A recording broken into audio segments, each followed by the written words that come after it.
Metro PCS, no número 26 da Union Avenue, no centro de Framingham, bem em frente à prefeitura. Aqui você vai encontrar vários modelos de aparelho celular, várias opções de plano. Com certeza, uma dessas opções cabe no seu bolso. Quem vai conversar com a gente é a Sheila Machado, que é a gerente da loja. Sheila, aqui tem sempre uma promoção diferente, não é? Sim, cada mês a gente faz uma promoção. Esse mês tem uma promoção que se você ativar com o Plano do Brasil, mais a mensagem de texto para o Brasil, você tem um telefone grátis. É um telefone 3G, um telefone que você pode usar a internet nele, com Wi-Fi se você quiser. E também nós temos uma outra promoção que seria a respeito dos iPhones.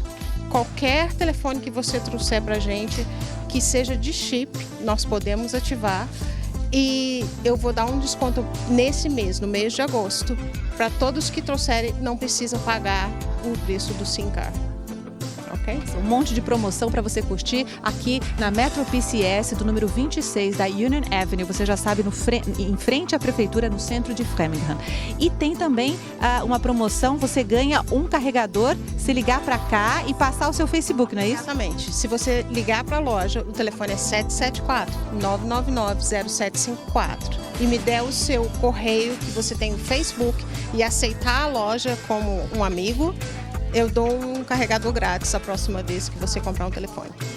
Vai falar de novo o telefone, você também está lendo aqui o número do telefone, mas fala de novo, por favor. O número do telefone é 774-999-0754. Em relação aos planos, quais são as melhores opções que você tem para os nossos amigos que quiserem falar com o Brasil?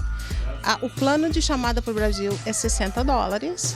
As chamadas são ilimitadas para telefones de casa. Se você quiser enviar mensagem de texto, seriam $5 a mais, ou seja, por $65 você tem tudo ilimitado aqui nos Estados Unidos, ou seja, a internet ilimitada com os telefones 4G, tudo nesse pacote de $65. E vários modelos de aparelho celular, certo? A escolher. Exato. Valeu, então você já sabe, não perca as promoções da Metro PCS, número 26 da Union Avenue, no centro da cidade de Framingham, bem em frente à prefeitura.